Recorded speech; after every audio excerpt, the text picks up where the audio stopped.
Yang yang terhormat Kepala Sekolah SD Berbina 45 Haji Kalsum Sayus SAG, yang kami hormati dosen pembimbing lapangan kampus mengajar Angkatan 3 tahun 2022 Bapak Rodi Putra Sartika SPD NPB, yang kami hormati instruktur ahli sekolah penggerak tingkat SMA Kota Pontianak Dr. Eni Enawati MSI, yang kami hormati guru pamong mahasiswa kampus mengajar di SD Berbina 45 Haji Agus Subianto SAG, yang kami hormati Bapak Ibu Guru SD Berbina 45, dan yang kami hormati rekan-rekan mahasiswa kampus mengajar Angkatan 3 tahun 2022.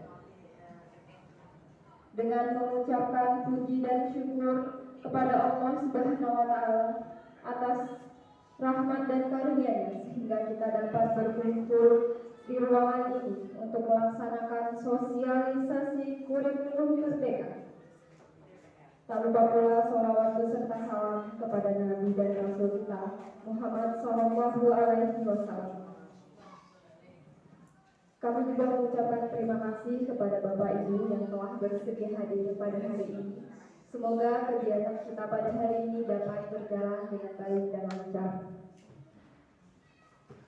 Bapak Ibu yang kami hormati, sebelum memulai kegiatan, izinkan saya membacakan susunan acara. Adapun susunan acara sebagai berikut. Pertama, pembukaan. Kedua, sambutan Kepala Sekolah SD Berbina 45. Ketiga, sambutan dosen pembimbing lapangan kampus mengajar Angkatan 3 tahun 2022.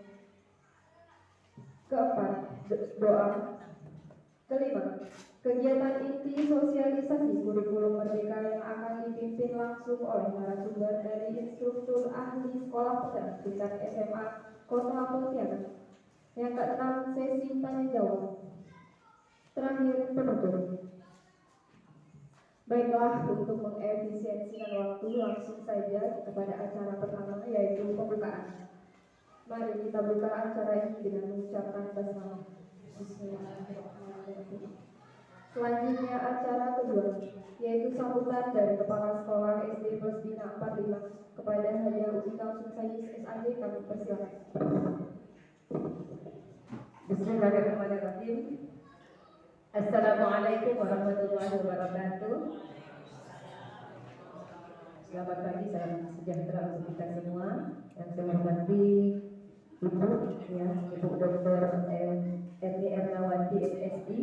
Beliau ini adalah seorang fasilitator sekolah penggerak untuk SMA. Alhamdulillah saya kedatangan beliau.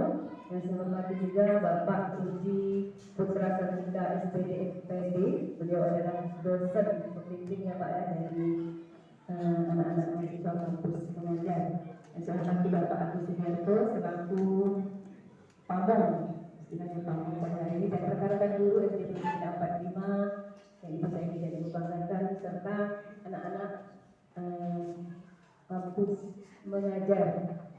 Puji syukur kita panjatkan kepada Allah Subhanahu wa Ta'ala atas rahmat dan hidayahnya lah sehingga kita dapat berkumpul di acara yang kesekian kalinya.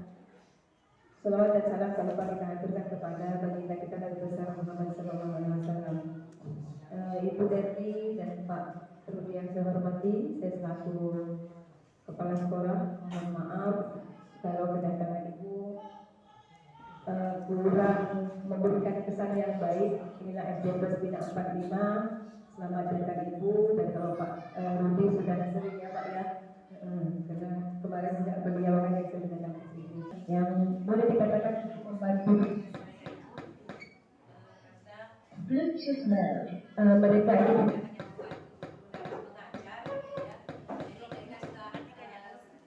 dibatkan untuk bahkan mereka juga pernah saya minta bantu laporan bos. Sebenarnya terkadang kepala sekolah tidak pernah mau meningkatkan laporan bos, tapi saya alhamdulillah saya minta bantu mereka dan mereka mau, dan mudah-mudahan itu bisa menjadikan pelajaran yang berharga. Mudah-mudahan nanti ketika kalian ditempatkan di suatu sekolah, siapa tahu mereka bisa menjadi bendahara bos. Mudah-mudahan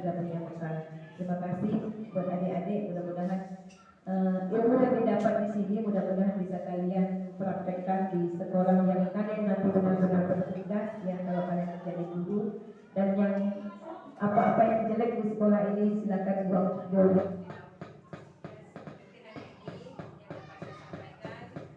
kasih kepada Bu Esti, Pak Rudi yang telah hadir, yang mudah-mudahan Apa yang dilakukan mahasiswa hari ini diridhoi Allah, dan mudah-mudahan nanti nilai-nilai mereka ini adalah nilai-nilai yang terbaik semua. Amin ya rabbal alamin. Billahi taufiq wal hidayah. Wassalamualaikum warahmatullahi wabarakatuh.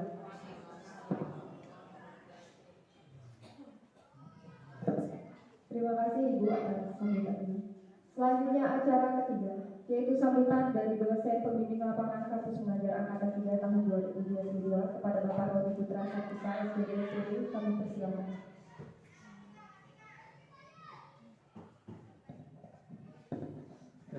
Assalamualaikum warahmatullahi wabarakatuh. Selamat pagi yang saya hormati Ibu Kepala Sekolah SD Bina Fatima, yang saya hormati Bapak dan Ibu Wakil Kepala Sekolah, yang saya hormati Ibu Dr. Endawati MSc selaku instruktur ahli untuk sekolah penggerak tingkat SMA di Kota Pontianak, yang saya hormati Bapak Guru Tamu mahasiswa kampus Negara 3, yang saya hormati Bapak Ibu Dewan Guru, serta Bapak Dosa, serta mahasiswa yang saya banggakan. Alhamdulillah, saya bisa berikan syukur kepada Allah atas nikmatnya kita masih bisa bertatap muka pada hari ini. Kalau selama ini sebenarnya tatap maya lah ya, jadi tatap muka pada hari ini. Yang kita berselawat pada diri kita sambil kita bermasalah salam. Semoga kita memulai syafaatnya di akhir kelak berkata demi Allah SWT. Nah, jadi pada kesempatan ini saya ingin menceritakan kronologi sebenarnya Bapak Ibu. Jadi ini sebenarnya ada program tambahan kami di atas kampus mengajar Bu. Jadi tidak di tambahan ini ada 3 program. Nah, untuk wilayah Kalimantan itu sebagian itu mendapatkan program ketiga.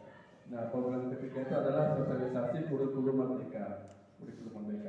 Nah, ketika memperoleh itu saya bingung karena kami pun saya secara pribadi itu belum juga secara itu, mungkin secara kebijakan sudah membaca, tapi teknisnya ini belum itu. Akhirnya alhamdulillah saya dengan ini satu prodi Bapak Ibu dari program studi pendidikan kimia juga, dan ini juga merupakan DPL kampus mengajar berarti untuk penempatan SD Maranatha di Siantan.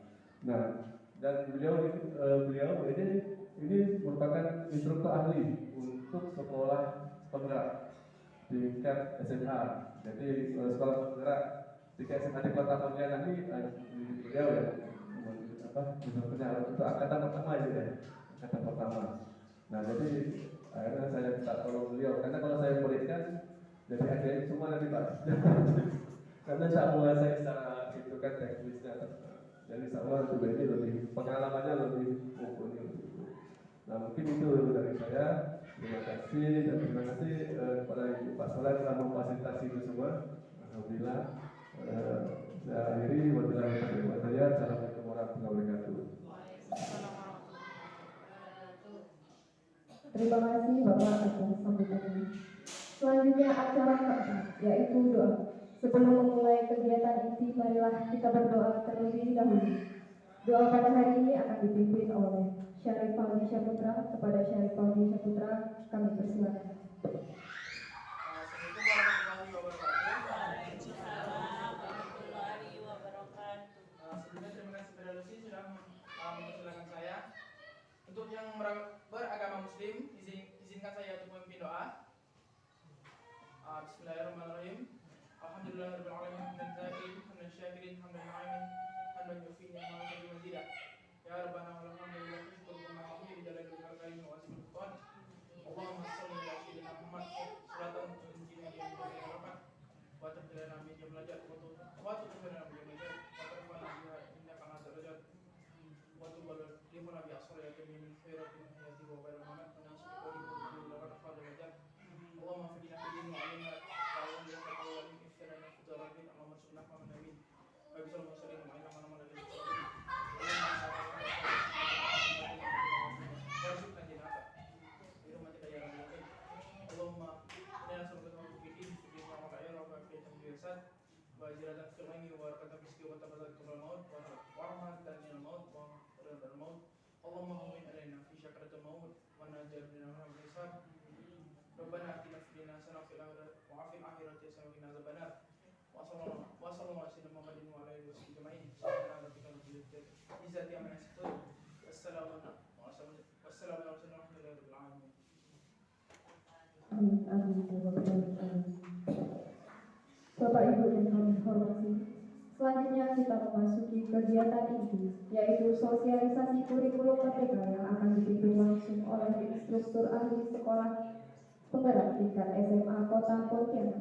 Kepada Dr. Eni Endawati MSI kami persilakan. Terima kasih. Selamat pagi dan salam sejahtera untuk kita semua.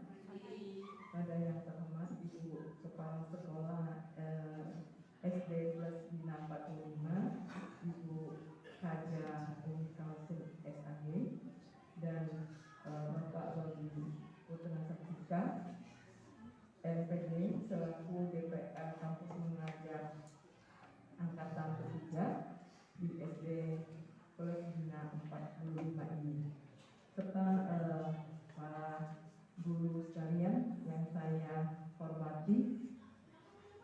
Jadi pada pagi hari ini Bapak Ibu, karena lampunya mati tapi kita berhubung karena waktu ya Bapak Ibu, dan saya rasa itulah kondisi kadang-kadang kita di lapangan kan seperti itu juga ya Bapak Ibu ya. Kalau ngajar kita sudah siapkan PowerPoint-nya, videonya, tahu-tahunya lampunya mati gitu ya. Nah, tapi kan kita tidak mengajar kan Bapak Ibu ya, sama juga. Jadi saya rasa saya sampaikan garis besarnya saja. Nanti kita lebih banyak bisa diskusi ya Bapak Ibu. Nah, jadi kurikulum merdeka ini Bapak Ibu, sebelumnya mungkin Bapak Ibu juga ada dengar-dengar gitu ya. Namanya sekolah kurikulum penggerak, ada juga yang bilang kurikulum prototipe ya.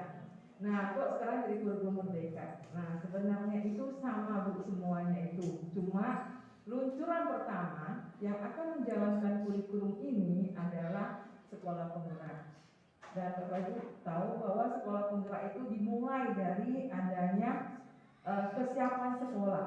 Jadi dimulai dengan kepala sekolah yang sudah siap, mereka itu melamar dan dilakukan semacam wawancara dan tes kesiapannya dan keinginannya akan untuk menjalankan kurikulum ini. Akhirnya mereka ditetapkan sebagai sekolah penggerak. Nah, maka kurikulum yang berlaku kemudian dinamakan kurikulum sekolah penggerak. Nah, kemudian kurikulum ini kan baru juga diluncurkan ya pada tahun 2021 kemarin. Tetapi 2020 itu diuji cobakan ke 2.500 sekolah Bapak Ibu di seluruh Indonesia. Maka dikenal dengan kurikulum prototipe, jadi uji coba. Kemudian setelah itu baru sudah ditetapkan akan dijalankan semuanya tahun 2024. Nah, tapi ini beda dengan kurikulum 13. Kalau kita lihat kurikulum 13 itu serentak dilakukannya dengan pilot project ke sekolah-sekolah yang dipilih gitu. Kemudian habis itu tahun berikutnya sekolah-sekolah menjalankan. Tapi kurikulum merdeka ini Bapak Ibu, itu tadi saya katakan diawali dari sekolah penggerak, kemudian pada sekolah-sekolah yang akan mengikuti tahun kedua. Nah, jadi tahun kedua ini ada 3 alternatif. Karena bukan dari sekolah penggerak, tapi dinamakan kurikulum merdeka mandiri. Jadi artinya bukan mereka mendaftar sebagai sekolah penggerak, tapi mereka sekolah secara mandiri mengembangkan kurikulum tersebut. Nah, dipilihlah ada 3 alternatif Bapak Ibu. Yang mungkin Bapak Ibu juga ada yang sudah mengenal, mungkin ada yang belum.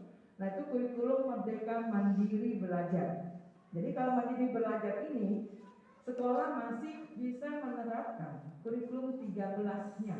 bersamaan gitu. Itu masih belajar. Kemudian kurikulum Merdeka Mandiri berubah. Yang kedua itu berubah. Berubah ini artinya sekolah ingin coba menjalankan kurikulum Merdeka ini dengan mengambil modul ajar yang ada di dalam aplikasi Merdeka Mengajar. Mungkin Bapak Ibu sudah mempunyai akun Merdeka Mengajar ya Bapak Ibu ya. Aplikasi itu kan pakai akun SIM KB ya, akun belajar ID. Nah, ini Bapak Ibu sudah aktif belum Bapak Ibu? Bapak Ibu sudah aktifkan belum? Sudah ya? Nah, kalau Bapak Ibu sudah aktif, nah Bapak Ibu sudah pernah masuk ke dalam aplikasi Merdeka Mengajar tersebut. Di situ tuh sudah banyak modul ajar yang sudah diupload oleh para guru-guru yang sekolahnya didikan sekolah penggerak Bapak Ibu. Jadi kalau sekolah ini memilih kurikulum Merdeka Mandiri berubah, maka guru-guru diperbolehkan untuk menggunakan modul tersebut gitu. Nah, kemudian kalau sekolah memilih kurikulum Merdeka Mandiri Berbagi, nah itu sama sekali mereka membuat semuanya dari awal Bapak Ibu. Jadi modul ajarnya mereka kembangkan sendiri. Nah, itu Merdeka Berbagi gitu. Nah, jadi ada 3 pilihan kurikulum Merdeka yang bisa dijalankan oleh sekolah. Dan hal ini sudah diinstruksikan kepada semua sekolah, kepala sekolahnya mengupload semua data sekolah, kemudian dari situ akan ditentukan kira-kira misalnya memilihnya yang mana. Ada yang memilihnya yang A tadi yang pertama, tapi karena sekolahnya itu memadai, nah pemerintah menganjurkan mereka itu pilih yang kedua. Seperti itu Bapak Ibu. Nah, jadi kurikulum Merdeka ini apa sih yang berbeda Bapak Ibu? Perbedaannya adalah dalam capaian pembelajarannya. Jadi kalau kita di kurikulum 13 Bapak Ibu, kita itu biasa bikin RPP ya Bapak Ibu ya. Ada KD, KI dulu, kemudian ada KD kan. Nah, ini tidak ada Bapak Ibu. Nah, tidak ada KI dan KD. Kenapa? Karena kurikulumnya menggunakan interkurikuler yang membuat kita itu mendalami konsep dan menguasai kompetensi. Nah, jadi yang ada dikenal sekarang namanya capaian pembelajaran atau CP. Nah, dari CP tersebut kita mengenal adanya fase. Jadi capaian pembelajaran fase itu berbeda-beda. Kalau Bapak Ibu di SD, ini ada 3 fase, yaitu fase A, B, dan C. Fase A itu untuk kelas 1 dan 2. Fase B kelas 3 dan 4. Fase C 5 dan 6. Nah, kemudian nanti mereka lanjut ke SMP itu fase D. Jadi SMP hanya mengenal 1 fase. Kemudian SMA itu ada 2 fase. Tahun pertama di SMA atau kelas 10 dia ada fase E. Kemudian kelas 11-12 itu fase F. Nah Bapak Ibu, jadi kalau nanti Bapak Ibu memilih kurikulum, kalau tadi saya ngobrol dengan kepala sekolah, ternyata sekolah ini memilih yang B ya, yang 2 gitu, kurikulum Merdeka Mandiri Berubah. Nah jadi kalau seperti itu nanti Bapak Ibu bisa melihat modul ajarnya. Nah nanti misalnya Bapak Ibu kan akan diterapkan di kelas 1 dan kelas 4. Kenapa? Karena itu yang rendah dan tinggi dilakukan dulu. Nah di fase kelas 1 dan 2 itu kan fase A. Jadi nanti Bapak Ibu mengajar bahasa Indonesia atau matematika, nah itu sudah memiliki capaian pembelajarannya. Jadi Bapak Ibu yang harus analisis capaian pembelajarannya, baru diturunkan ke tujuan pembelajaran, baru dibuat namanya alur tujuan pembelajaran Bapak Ibu. Nah, jadi mungkin nanti Bapak Ibu lihat materinya gitu ya. Oh kok beda ya dengan yang dulu misalnya. Ada kok yang sama, nah bisa juga. Jadi kita sebagai guru itu diwajibkan untuk menganalisis dulu gitu. Baru kita turunkan ke dalam pembelajarannya. Nah, tapi kalau Bapak Ibu tadi saya katakan kalau kurikulum Merdeka berubah, Bapak Ibu bisa terapkan, jadi ambil di dalam aplikasi Merdeka Mengajar. Nah, jadi seperti itu Bapak Ibu. Kemudian di dalam apa yang berubah lagi di SD, selain ada capaian pembelajaran, ada fase, yaitu guru bidang IPA dan IPS, pelajar IPA dan IPS itu tidak lagi berdiri sendiri, gabung menjadi IPAS. Nah, IPAS ini menjadi suatu pembelajaran yang utuh, gitu. Artinya ada IPS dan IPA-nya. Nah, jadi tidak ada terpisah Bapak Ibu. Kemudian tidak ada keterampilan prakarya, tidak ada, tapi mereka itu masuk ke bidang seni. Kenapa? Karena prakarya itu kan sebenarnya bisa macam-macam, gitu. Jadi itulah yang akan dilakukan dari kurikulum Merdeka. Yang kedua, kurikulum Merdeka ini sangat menekankan kepada kebutuhan siswa. Jadi Bapak Ibu, kalau sekarang ini kita mengajar, saya ngajar kelas 1, saya ngajar aja bahannya apa, saya ngajarkan. Tapi kalau di kurikulum Merdeka diharapkan Bapak Ibu melakukan suatu asesmen diagnostik untuk mengetahui kebutuhan siswanya. Jadi waktu awal Bapak Ibu mesti melakukan suatu asesmen. Asesmen ini bisa secara lisan, bisa dengan tes awal. Ini anak SD ya, Bapak Ibu bisa dengan berbicara-bicara dan tanya jawab. Nah, Bapak Ibu bisa mengetahui karakteristik daripada mereka juga memiliki kebutuhan yang berbeda, pencapaian yang berbeda. Nah, sehingga guru itu bisa memperhatikan, kemudian melakukan pembelajaran sesuai dengan karakteristik siswanya. Sehingga dikenal dengan kurikulum Merdeka itu ada pembelajaran diferensiasi Bapak Ibu. Pembelajaran diferensiasi itu di situ kita misalnya mengetahui siswanya karakteristiknya gaya belajarnya apa, suka kinestetik bergerak atau dia lebih suka visual. Dan anak SD diharapkan banyak yang kontekstual, yang konkret, itu Bapak Ibu. Nah, sehingga pembelajaran diferensiasi itu sekarang ini di kurikulum Merdeka itu sangat dilakukan dalam pembelajarannya. Nah, diferensiasi itu bisa mulai dari diferensiasi produk Bapak Ibu, yaitu mahasiswa itu bisa menghasilkan dia mau menghasilkan apa, misalnya bahasa Indonesia. Ada yang mau bercerita, tapi dia tak bisa menulis, dia lebih pandai celotehnya itu. Nah, itu berarti dia dengan cara bercerita itu bisa nggak menceritakan, misalnya topiknya menceritakan dirinya. Mungkin ada siswa itu dia tidak pandai ngomong, tapi dia lebih suka menulis gitu, atau menggambar. Dari gambar dia bisa cerita. Nah, itu bisa juga Bapak Ibu. Jadi Bapak Ibu menilai anak ini bercerita itu dari berbagai produk, macam-macam boleh gitu. Jadi kita mendekati anak, kita bisa tahu, misalnya kita lihat dia tidak terlalu mau menulis, tapi dia lebih sering menggambar gitu. Nah, kalau dia gambar misalnya ada ibu atau bapak dan anaknya. Saya pernah dengar guru penggerak, dia pernah melakukan suatu pembelajaran, dia cerita ke anak-anak, kemudian ada tentang lagu sang ayah gitu ya. Nah, ternyata anak itu mengingat ayahnya sudah meninggal. Nah, langsung anak itu buat puisi gitu. Nah, jadi dia bisa, Bu, saya mau buat puisi. Nah, jadi bisa juga dilakukan seperti itu Bapak Ibu. Jadi di dalam pembelajaran kurikulum ini itu sangat bisa menghargai perbedaan dan pencapaian anak dengan kompetensi yang berbeda-beda Bapak Ibu. Nah, ini yang ciri khas dari kurikulum Merdeka. Kemudian yang kedua adanya untuk mencapai pembelajaran dari seluruh pendidikan yang akan dilakukan. Tujuannya adalah profil pelajar Pancasila Bapak Ibu.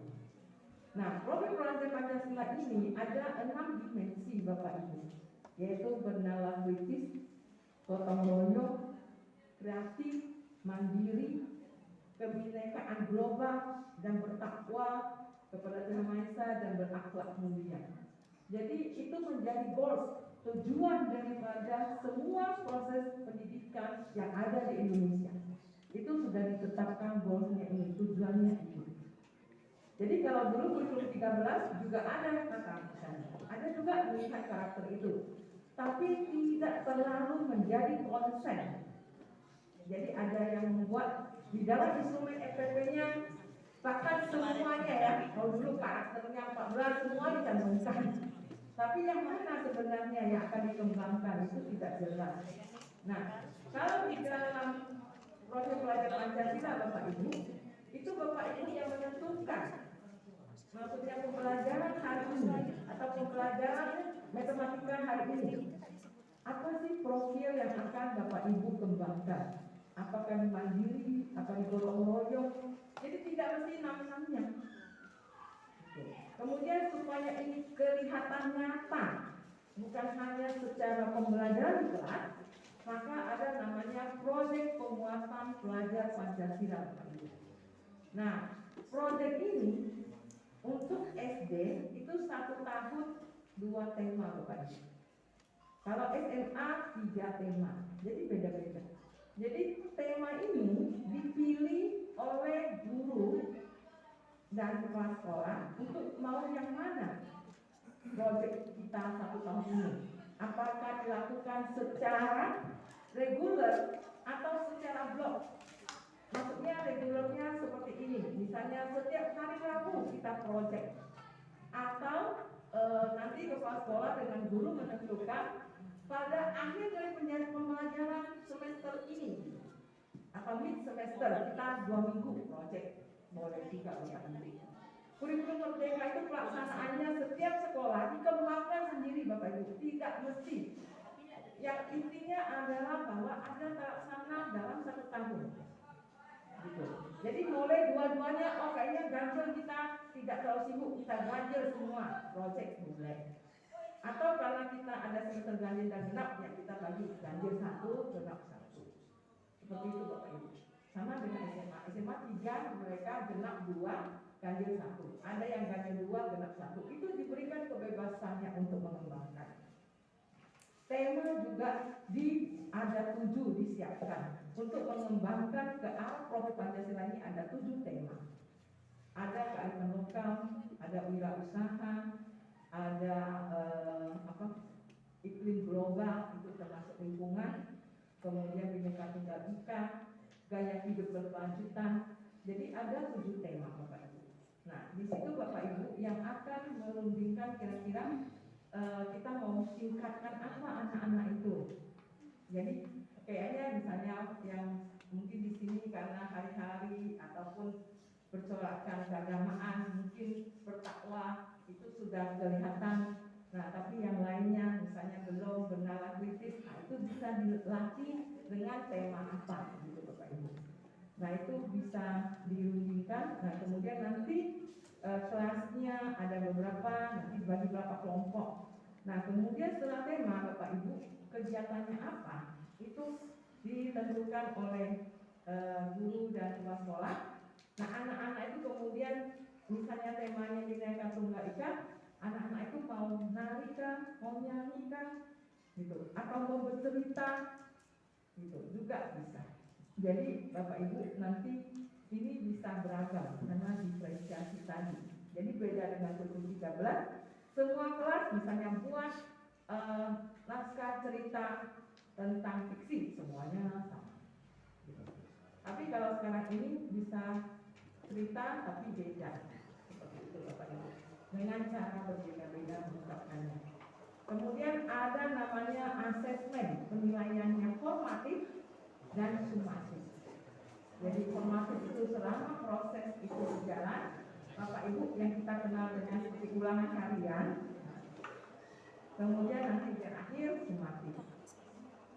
Yang berikutnya adalah Bluetooth connected.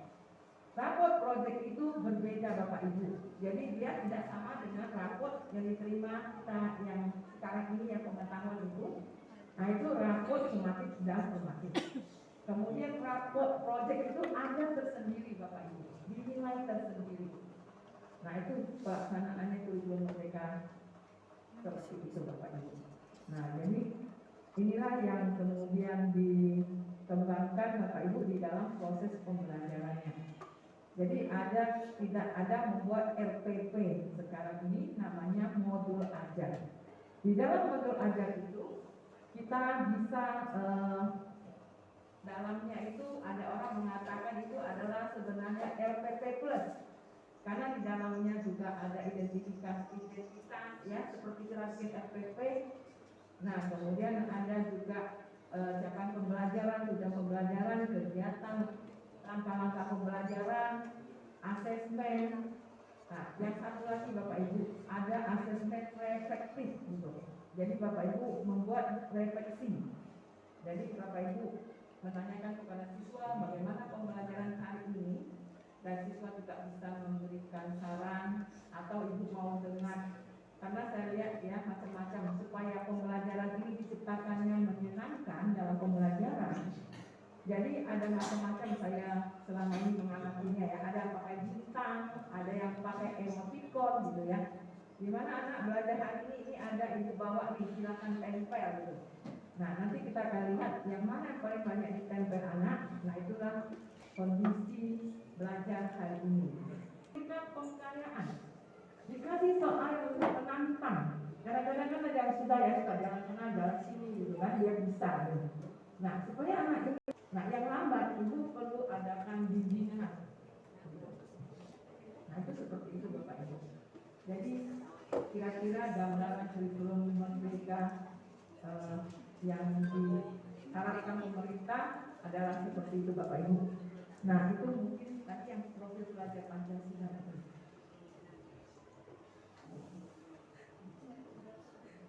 Yang belakang ini depan.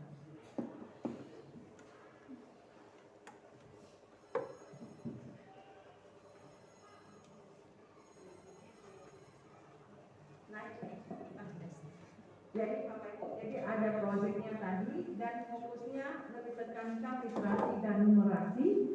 Kemudian fleksibilitas pembelajaran itu tadi sesuai kemampuan siswa. Kemudian konteks dan muatan lokal. Nah ini capaian pembelajaran yang Bapak Ibu itu sudah merupakan satu kesatuan pengetahuan, keterampilan dan sikap. Jadi dia tidak tersendiri Bapak Ibu. Kemudian modul ajarnya itu sebagai perencanaan secara lengkap disusun berdasarkan topik lingkungan kelas. Nah Bapak Ibu yang membuat modul ajar itu tidak lagi seperti dulu ya. Bisa urut saja, bisa bikin halaman macam-macam. Nanti saya tunjukkan Bapak Ibu model ajar yang sudah dibuat oleh sekolah-sekolah yang menerapkan. Lanjut lagi. Nah ini tadi yang saya katakan di SD itu IPA IPS digabung, kemudian dan tahap berpikirnya itu antara konkret dan sederhana, holistik menyeluruh. Namun tidak terlalu mendetil untuk anak SD.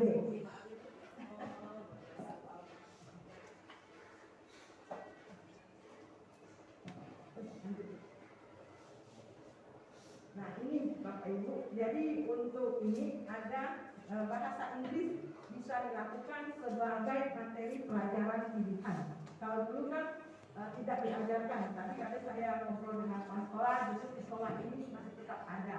Nah, jadi ini bisa menjadi sebagai pilihan, jadi dia tidak dinilai sebagai mata pelajaran. Kemudian pembelajaran proyeknya tadi 2 kali dalam setahun. Nah, IPS itu diajarkannya di fase B, Bapak Ibu kelas 3, menguatkan kesadaran peserta didik terhadap lingkungan sekitarnya, baik dari aspek alam maupun sosial. Kemudian yang tadi keterampilan telah terwadahi dengan mata pelajaran seni, jadi dia tidak prakarya atau SB apa?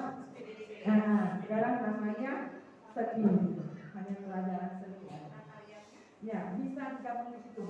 Nah, jadi seni itu bisa ada nyanyi, ada prakarya, macam-macam. Jadi digabung di situ semua. Lanjut. Nah, kemudian tadi saya katakan ada proyek penguatan Pancasila. Lanjut. Nah itu Bapak Ibu, ini ada 6 dimensi bertakwa pada Tuhan Yang Maha Esa, berkebinekaan global, bernama kritis, bergotong royong, mandiri dan kreatif. Nah jadi ini 6 dimensi, tidak semuanya Bapak Ibu, sekali lagi di dalam pembelajaran Bapak Ibu lebih tekankan yang mana pelajaran hari ini, gotong royong atau mandiri. Nah, artinya mandiri itu kan artinya individual mengerjakannya. Kalau ada kelompok berarti dia ada gotong royong yang Bapak Ibu harus nilai. Nah, kemudian benar kritis, apakah akan memunculkan mereka itu melakukan kebiasaan untuk berpikir kritis. Nah, ini tema untuk proyeknya Bapak Ibu, perubahan iklim global, kearifan lokal, bineka tunggal ika, bangunlah jiwa dan raganya, kewirausahaan, suara demokrasi, berekayasa dan berteknologi untuk membangun NKRI. Nah, merekayasa ini Bapak Ibu ada yang membuat robotik. Jadi di SMA ada yang mengundang guru robot. Jadi mereka proyeknya membuat robot Bapak Ibu. Iya. Nah, tapi terserah Bapak Ibu mau pilih yang mana. 1 tahun pilih 2 saja. 2 saja. Hanya 2 saja dalam 1 tahun gitu. Nanti kalau Bapak Ibu ada punya saringannya, nanti bisa lebih belajar mendetil. Misalnya perubahan iklim global, nah itu bisa tentang lingkungan hidup di dalamnya. Nah, wirausaha anak kecil itu bisa membuat apa, kemudian memamerkan Bapak Ibu. Kemudian mereka kayak belajar menjual, mau jual berapa gitu Bapak Ibu, seperti itu. Ada saya lihat proyeknya anak SD juga seperti itu. Nah, ini yang tadi saya katakan, ada 3 jenis kurikulum merdeka mandiri, yaitu merdeka mandiri belajar, menerapkan kurikulum merdeka dengan beberapa dari prinsip kurikulum merdeka tidak mengganti kurikulum yang sedang diterapkan pada kelas 1 dan 4. Jadi dia bersamaan menjalankannya. Kalau yang berubah itu menerapkan menggunakan perangkat ajar yang sudah disediakan di aplikasi Merdeka Mengajar. Kalau yang Merdeka Berbagi itu mengembangkan perangkat tersendiri. Nah, ini seperti itu Bapak Ibu. Nah, ini adalah alur daripada proyek. Kalau Bapak Ibu membuat proyek itu ada 6 tahap. Yang pertama adalah kita menentukan permasalahannya yang mau diangkat apa di proyek tersebut. Kemudian mendesain perencanaan proyek, menyusun jadwal proyek tadi, proyeknya mau kapan dijalankannya. Kemudian pelaksanaan monitoring, jadi kalau dia setiap hari Rabu, nanti setiap hari Rabu dilakukan monitoring perkembangannya. Kemudian nanti sampai terakhir adalah melakukan penyajiannya. Nah, penyajiannya itu dalam bentuk mereka memperlihatkan hasil karyanya atau mereka mempresentasi bebas. Itu seperti itu Bapak Ibu. Jadi kira-kira secara garis besar kurikulum seperti itu. Kemudian ada di saya ada yang mau ajar coba saya tampilkan. Ada nggak kalau ada modul ajar?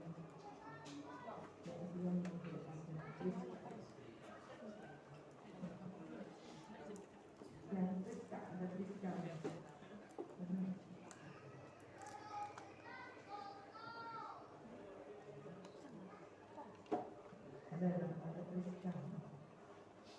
Tadi banyak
Ya, jadi Pak Ibu tadi secara video saya kasih gambaran saja.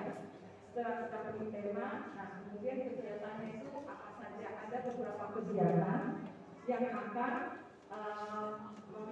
menunjang tema yang Bapak Ibu pilih. Jadi tadi kalau Ibu dia mulai dari ada pemanfaatan, kemudian ada pengolahan sampah, itu seperti itu. Kedua ini modul ajarnya.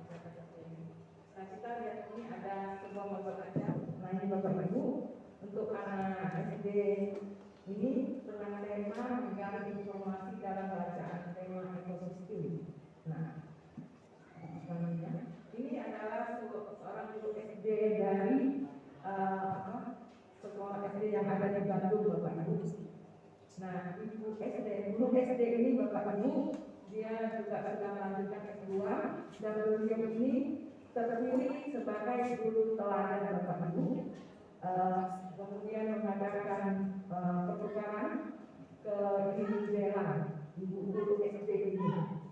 Kemudian dia juga berhasil Bapak Ibu karena dia mengikuti tes instruktur penggerak, kemudian dia lolos sebagai instruktur nasional Bapak Ibu.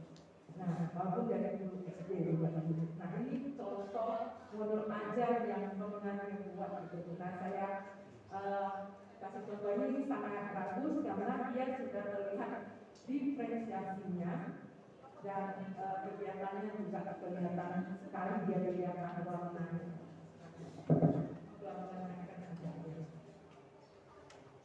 Nah, ini yang disebut dengan capaian pembelajaran fase C. Jadi fase C itu di dalam bahasa Indonesia, nah itu tema itu ada apa? Menyimak, membaca. Nah itu dia membuat dengan model kanvas di sini Bapak Ibu. Jadi tidak model Word lagi Bapak Ibu.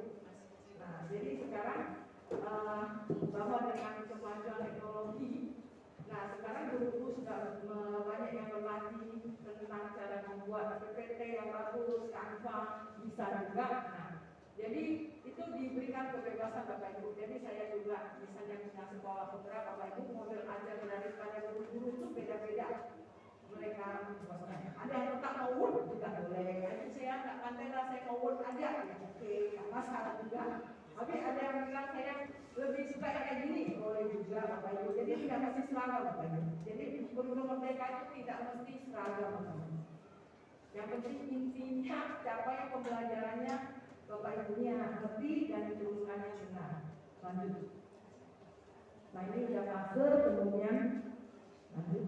Nah ini kan fasenya kan ya, dan itu masuk ke pembelajarannya itu yang ada 5. Ini.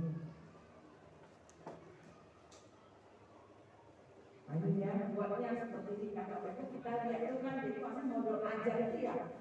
Namanya model ajar itu kan kayak model buku kan. Tapi di dalamnya itu kelihatan seperti buku Bapak Ibu. Nah dia buat sedemikian rupa yang gambar yang menarik. Nah kemudian dimensi apa? Nah ini ada domain, kemudian keterampilan masyarakatnya apa? Jadi sebelum belajar ini ada penguasaan masyarakatnya. Nah itu yang disebut gurunya harus mengetahui apakah siswanya sudah memenuhi gitu. Kalau belum harus diberikan suatu bimbingan terlebih dahulu. Kemudian Bapak Pancasila yang akan melihat, nah itu apa saja ini akhlak, kemudian bernalar kritis, nah kemudian ini ada pertanyaan inquiry, ada yang namanya pertanyaan romantik Bapak Ibu di dalam model ajar itu. Jadi sebuah pertanyaan menuju sebuah persepsi kita. Kemudian ada sarana yang cepat. Ini asesmennya ada individu, ada kelompok. Nah, jadi kalau Bapak ini dia buat untuk tadi ya 120 menit kan. Nah, jadi ada 3 kegiatan pembelajarannya. Yang satu itu identifikasi, yang kedua menemukan, yang ketiga itu membuat. Nah, jadi dia ada 3 kegiatan yang akan dilakukan. Nah, kemudian itu sampai unsur bahannya, butuh bayar berapa, itu juga ada yang sampai menuliskan. Ini tidak perlu bilang apa-apa, yang ini tidak mesti ada. Gitu. Tapi ada yang menulis itu tidak apa-apa. Supaya dia meminta biaya ke sekolah, itu bisa gitu. Lanjut. Nah ini ada persiapannya apa saja. Nah lanjut. Nah ini Bapak Ibu kegiatan pembelajarannya, langkah-langkahnya. Nah ya sudah di sini Bapak Ibu ada dikasih akal-akal. Artinya terserah Bapak Ibu nanti kembangkannya bagaimana. Ya, lanjut lagi.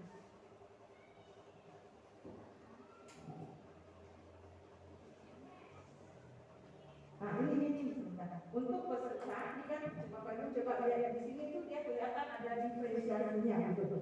Yang memiliki kemampuan pencapaian tinggi akan diberikan adalah contoh paragraf yang memiliki ide. Jadi dia ada bedakan yang kemampuan tinggi, kemampuan rendah. Nah itu yang disebut dengan diferensiasi pembelajaran di dalam sebuah modul ajar.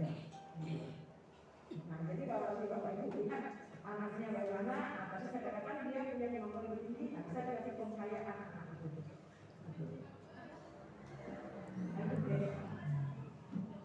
Nah ini sama seperti kita kegiatan pembelajaran PP ya, makanya itu bukan PP cuma bedanya ada cara pembelajaran, kemudian ada tujuan pembelajaran yang didetailin dengan langkah-langkah yang berdiferensiasi. Berdasarkan anak yang membutuhkan apa, yang pakai apa itu. Tapi tetap dalam bimbingan kelas ya, tadi itu tidak bisa. Sampai nomor berapa itu? Terus sampai akhir. Yang paling akhir. Nah ini berbeda. Nah ini ada refleksi guru. Asesmen dilakukan dengan cara observasi proses apa yang perlu menjadi perhatian. Nah jadi ibu guru juga merefleksi dirinya. Selama proses ini apa yang masih belum tercapai, apa yang perlu kita perhatikan. Yang kedua perlu mendapatkan perhatian khusus. Ada nggak anak yang memerlukan perhatian khusus ternyata dalam kelas kita? Nah itu sebuah refleksi guru. Nah kemudian kalau tercapai tujuannya itu menggunakan rubrik seperti ini juga bisa. Kalau anak SD kan kita bisa pakai rubrik sudah bermanfaat apa belum? Nah ini kira-kira seperti itu Bapak Ibu. Ini ada pertanyaan dan penelitian. Jadi kalau misalnya Bapak Ibu di dalam kelas itu ada anak yang istilah saya tadi itu akademiknya lebih tinggi, maka dia harus siapkan remedialnya. Kalau sekarang ini kan kita kadang siap, kadang tak siap, kan? Tapi sebenarnya kita identifikasi dulu. Kalau kita yakin kelas kita ini rata-ratanya sama, tidak ada yang tinggi, ya berarti dia tidak perlu pertanyaan, gitu loh. Tapi kalau misalnya, waduh banyaknya remedial dulu, saya matematika, musik, apa saya pasti remedial aja, gitu. Misalnya begitu. Nah ini sampai dengan lampiran-lampirannya. Nah kira-kira modul ajar itu bisa seperti itu Bapak Ibu. Nah saya rasa Bapak Ibu Bapak Ibu yang saya bisa sampaikan ini, mungkin kita selanjutnya bisa buka tanya jawab supaya lebih yang dimana Bapak Ibu yang masih kurang jelas. Terima kasih. Terima kasih Bu atas pencapaian materinya. Bapak Ibu yang kami hormati, selanjutnya kita memasuki sesi diskusi tanya jawab kepada Bapak Ibu yang ingin bertanya, kami persilakan.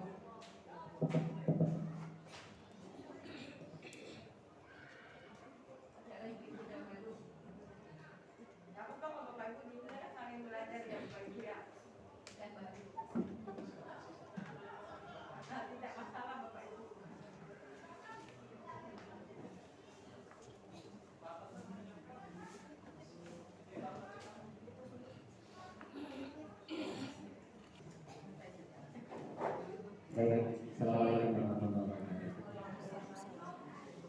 Alhamdulillah. Syukurillah.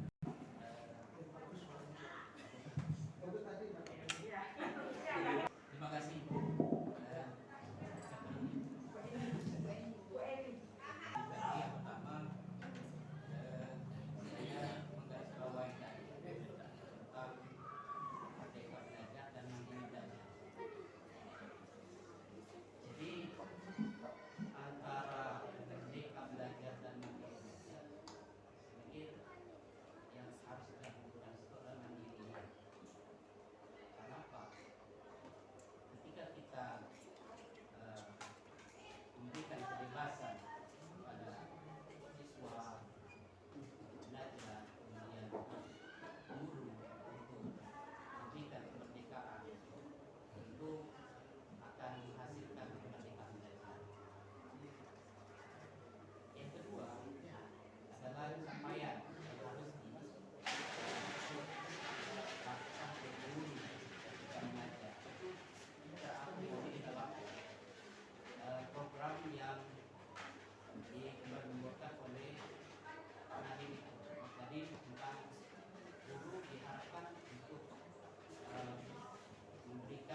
negara di negara Belgia.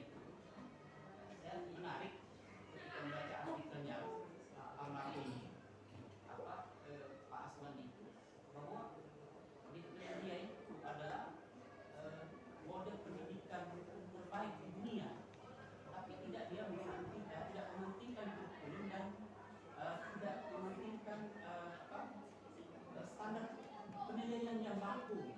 Itu dikembalikan kepada sekolah yang menentukan. Itu yang mungkin bisa kita komparasikan apa yang disampaikan begitu tentang capaian pembelajaran kita.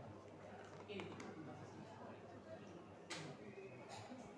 Maka itu kenapa kurikulum ini juga ada dilakukan dengan kurikulum itu dimulai ada guru penggerak Bapak Ibu kan. Sekarang ini kan kita lagi dengungkan menjadi guru penggerak gitu. Nah guru penggerak itu yang mereka menjadi pionir untuk benar-benar memahami kurikulum yang akan dilakukan. Tetap saya rasakan kurikulum menjadi suatu patokan untuk kita ada arahnya bagaimana kita menerapkannya di dalam pembelajaran. Tetapi kurikulum ini maka disebut merdeka. Merdeka artinya terapkannya sesuai karakteristik daripada siswanya. Tadi saya sampaikan Bapak Ibu. Jadi capaian pembelajarannya. Jadi dia tidak menuntut kita semua ini akan sama gitu loh. Tapi capaiannya sama gitu. Misalnya siswa dapat menghitung luas bangunan. Nah, berarti kan artinya menghitung luas. Nah, apakah anak Bapak Ibu lebih bisa menghitung persegi panjang saja, atau anak yang dapat menghitung lingkaran, persegi panjang, trapesium gitu kan? Tapi dia bisa menghitung luas gitu loh Bu. Kalau itu begitu capaian pembelajaran seperti itu Bapak Ibu. Nah, jadi disitulah makanya kita melihat ada anak yang cepat, ada anak lambat gitu. Ya, itu tidak apa, yang penting dia bisa menghitung luas gitu. Misalnya angka 1 sampai 20 gitu kan. Nah, anak itu bisa menyebutkan angka 1 sampai 20 misalnya, kan dari kelas 1. Kalau nggak salah saya pernah baca fase A gitu, seperti itu. Nah, jadi artinya lewat apa itu anak-anak itu bisa membaca 1 sampai 20, apakah lewat gambar atau lewat tulisan, itu dikembalikan kepada Bapak Ibu dalam mengajar menggunakan media yang memudahkan siswa itu bisa mengenal angka 1 sampai 20 misalnya seperti itu Pak. Jadi tadi penilaiannya betul Bapak Ibu. Sekarang kurikulum merdeka itu tidak menuntut Bapak Ibu penilaiannya sama semua sekolah. Tadi ada formatif dan ada sumatif.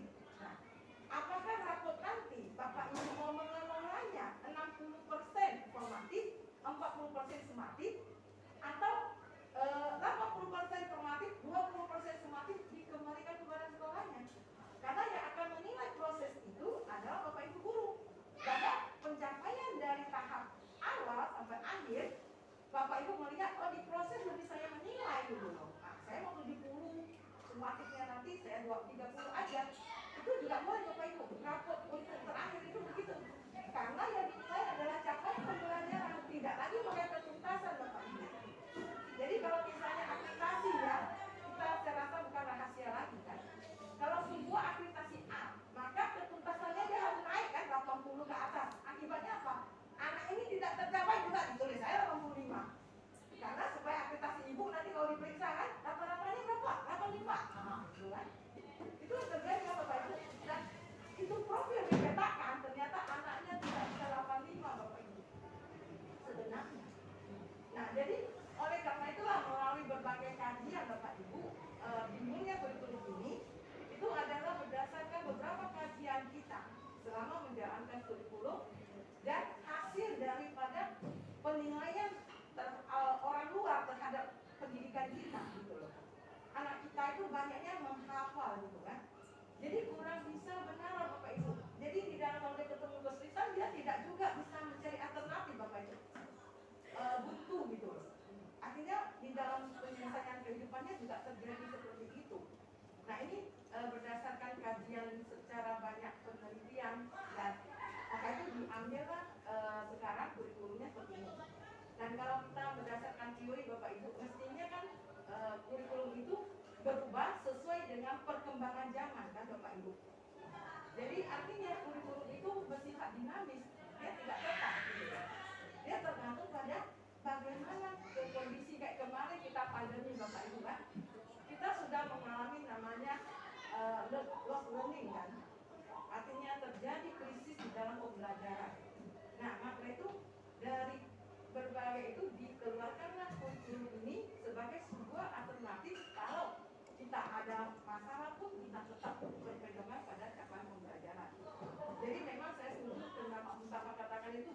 Makanya guru itu yang diharapkan memahami kurikulum tersebut, Bapak Ibu. Nah, dan capaiannya itu diberi kebebasan guru untuk melakukan di dalam kelas. Maka tadi saya bilang awal untuk menjalankan kurikulum ini, Bapak Ibu guru yang harus menganalisis capaian pembelajaran yang diberikan di fase ini mau dilakukannya bagaimana dalam satu semester ini, Bapak Ibu. Gitu. Itu awal Bapak Ibu menyusun kurikulum. Jadi kurikulum namanya kurikulum operasional sekolah, Bapak Ibu. Jadi ada ditetapkan pemerintah hanya capaian pembelajaran. Selanjutnya itu